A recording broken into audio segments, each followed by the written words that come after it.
my channel for a cozy fall video, my fellow Halloweenies and Studio Ghibli fans. This one is extra long for a little bit of a glimpse at this costume in action, as well as to make it a little extra cozy. Shh, I'm experimenting.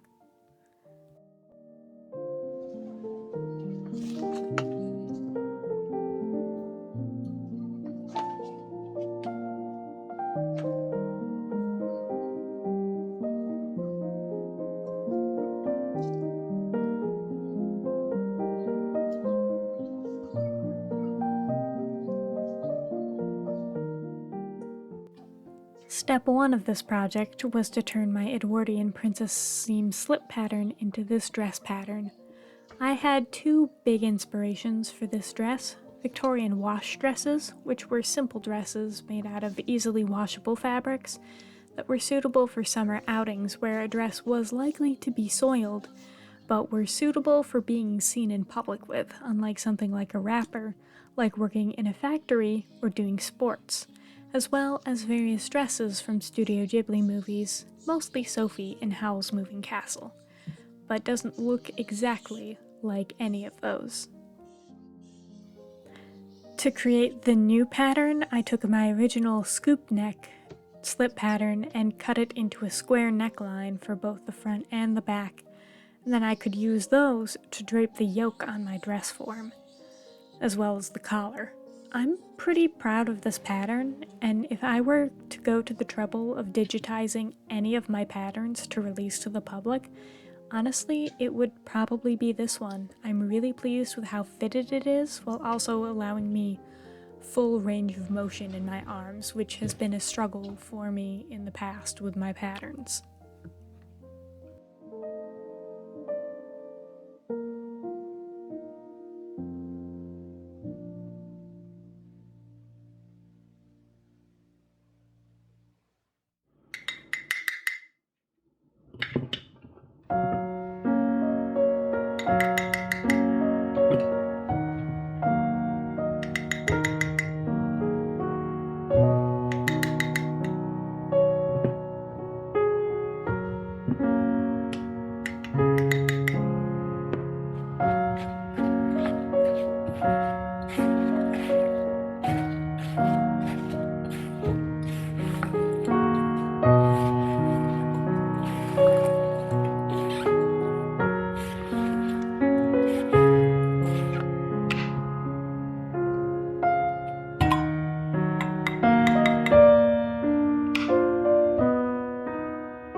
I was very pleased with the fit on the slips that I made out of the original pattern, so I wasn't too concerned about the yoke. So I skipped the mock-up and I went straight into just cutting everything out of my fabric, which is just a plain black quilting cotton, as I wanted this dress to be a simple, easy, washable dress that invoked that feeling of just appreciating the quiet moments in life, like when you watch someone staring up at the sky or making food in a Ghibli movie. I didn't want to deal with pin tucks all the way down, but I did want to feature a few pin tucks on the yoke, so I used my usual trick for pin tucks. Cut out a piece a couple inches larger than my pattern pieces. Doesn't need to be too much bigger, and draw lines about an inch apart. Those will be the center fold line for each tuck. Take it over to your sewing machine and use that as your fold line, using a 1/4 inch machine foot as your guide.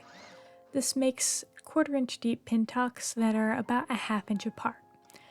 They're not the most delicate pin tucks that have ever been created. I've seen some extant garments with pin tucks that can't be more than like 3 threads wide, but they're a good option for those of us who don't have very much patience for math. And then you don't have to deal with a trial of fussiness because you just put your pattern pieces where you'd like your tucks to be instead of having to generate your pattern to accommodate the tucks.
I used a simple sleeve pattern for this that I drafted for something else. I forget what, but I know it fit into that arm size in specific. So I ended up with a lightly puffed 3/4 sleeve that I thought was going to be full length, but I miscalculated. By the time I realized that it was not going to be full length, I had already cut everything out and it was too late to go back and change it because I didn't have any fabric left. And I didn't want to make long cuffs since I knew I was going to wear this for working with my hands. For the collar pieces that you can see me cutting in a moment, I used just a simple standing collar that I draped myself on my dress form.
The only other fabric that's used in this is the collar and the buttonhole side of the yoke, getting reinforcement with some shape flax, which is just a simple fusible interfacing that is woven that I really enjoy using on cottons.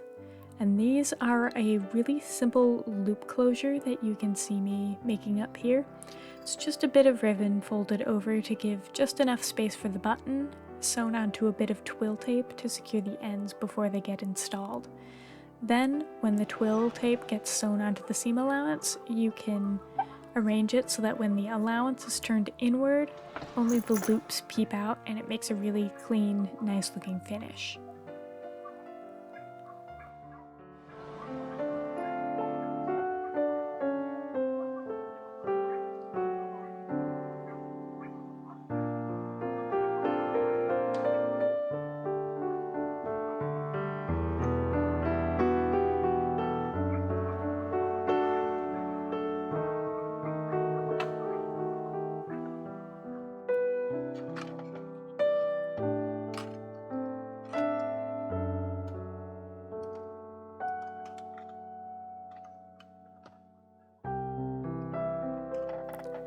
I did a lot of the work on the collar before actually attaching it. It's a simple seam along the tops. Then I sewed the seam allowance for both layers down to the wrong side. This is called understitching, and it encourages the fabric to turn just enough over to hide the seam from the front. And while I was going to be at my sewing machine anyway, I stitched around the neck holes and the yoke seam pieces to make sure that they didn't stretch during the assembly process, and notched the little corner bits so that they would cooperate and go together with the yoke pieces before I steamed the corners into further submission so that they laid flat.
It's a lot easier to install the closures while you still have the garment flat and in pieces. So to turn my 2 front pieces into 1 front piece, I installed my zipper. On an actual wash dress, this would have likely been hooks and eyes, possibly hook and eye tape, or snaps depending on how late it was from, but I do not have the patience for that. It also technically probably should have had a dogleg closure, which is where the top closes at the front and the skirt closes on the side, but this pattern doesn't actually have a side seam, so that was not an option. I also just don't like side zippers. I find garments with them very difficult to get in and out of. I have a few vintage dresses that have side zippers, and it's always regrettable. So this piece zips up the front for all but the yoke, which has those finicky tiny little buttons. And I actually used the lazy method for the zipper, where you lay it down on top of the side of the dress that it's going to be hidden beneath the placket. And top stitched it down there, then just brought the other side over and folded it so that the placket hid both sides of the zip, and top stitched it down and made peace with the stitching being visible. It's very similar to method for if you've ever looked at vintage instructions for installing a side zipper closure, except it's in a location that doesn't make me regret dressing up. And it let me know where I needed to put my buttonhole strip in order to align it with my zipper. With my closures installed, I was able to get this dress looking a little bit more like a dress. I attached the shoulder seams and then the collar. For the collar, I seamed the right side of the non-interfaced piece to the wrong side of the dress, then flipped the interfaced piece out to the front and folded the seam allowance in. That let me top stitch down that front piece for a really neat and tidy look, although it does get a little bit bulky at the corners.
With those closures installed, I secured the back and front together by installing the single side panel, which isn't actually historically accurate as far as I can tell. I don't think I've ever seen a Victorian gown without a side seam, but I like how easy it is, which is what really counts when I'm the one making up the garment. I knew the sleeves were going to have an elastic closure and that turning a sleeve hem up twice is kind of an endurance test, so I gave the edges a quick iron along what would become the hem and the elastic channel at the same time, so I'd have that guide before the seams and them being secured to the dress, and attach the sleeves with a little bit of gathering stitch in the place in the shoulders for that tiny amount of poof and definitely more room for movement.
I then added the elastic, and I did not film it because, boy howdy, stretching a channel while sewing it so that the elastic stays in there, it's gonna look a mess. And then impulsively I added a little bit of lace along the yoke seam because I was looking at it and it was all the same except for the pin tucks terminating, and it was too plain. What did I spend all this time getting those perfect corners for?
It was only after I had the dress mostly assembled that I tried it on and realized that I wanted it about 6 inches longer.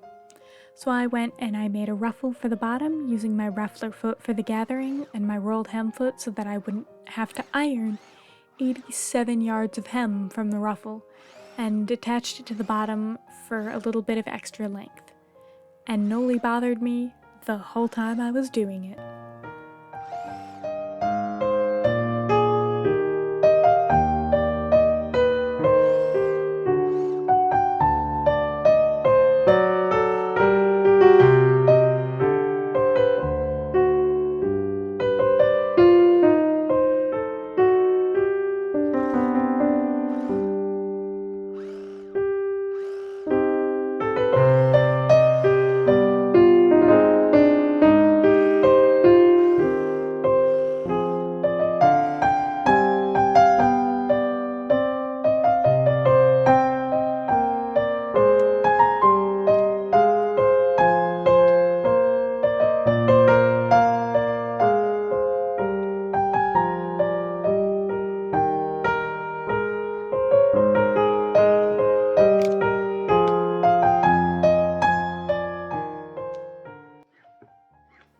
And then, of course, I could not forget pockets. What kind of work dress would this be without pockets? I couldn't put them in the side seams because there were no side seams. So I used my little pin tuck trick to maximize the amount of pocket I could get based on the amount of fabric I had left, and added a little bit of lace trim. So in the end I had these cute little patch pockets to top stitch on, which is honestly the easiest method of adding pockets.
technically, with those buttons added, the dress itself was done.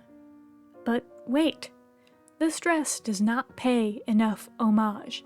It doesn't look cottagecore enough. The perfect addition to bring in that cottagecore Studio Ghibli feeling on a work dress? An apron.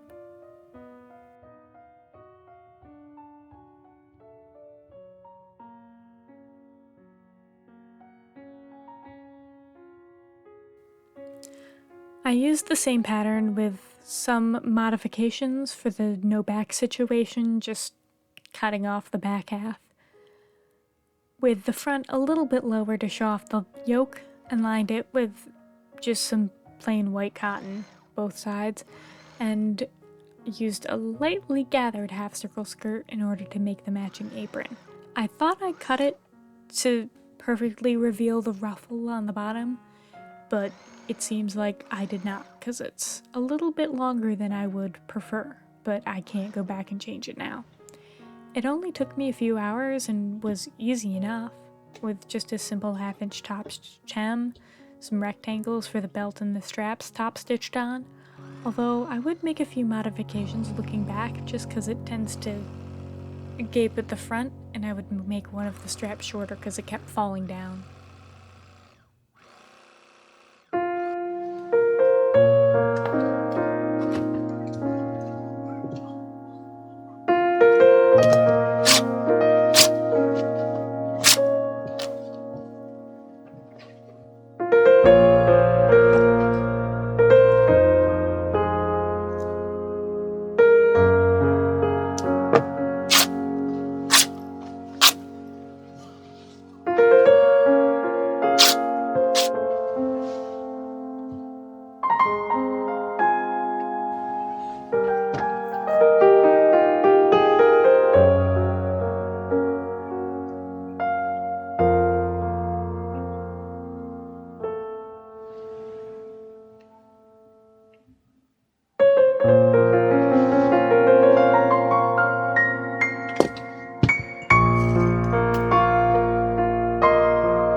I wanted to bring in the purple from the buttons as well, so I borrowed my fiance's Husqvarna J20 for a little bit of lilac embroidery flowers along the top and the hem, just for a little touch. I didn't want to go any bolder, because the long dress with a high neck can pretty easily give cult member, and the apron being too embroidered could have easily dipped into me just looking like a member of the Horga from Midsommar. Like this video if you liked this video, subscribe for more cozy content, and remember, we all need to find our own inspiration. Sometimes it's not easy.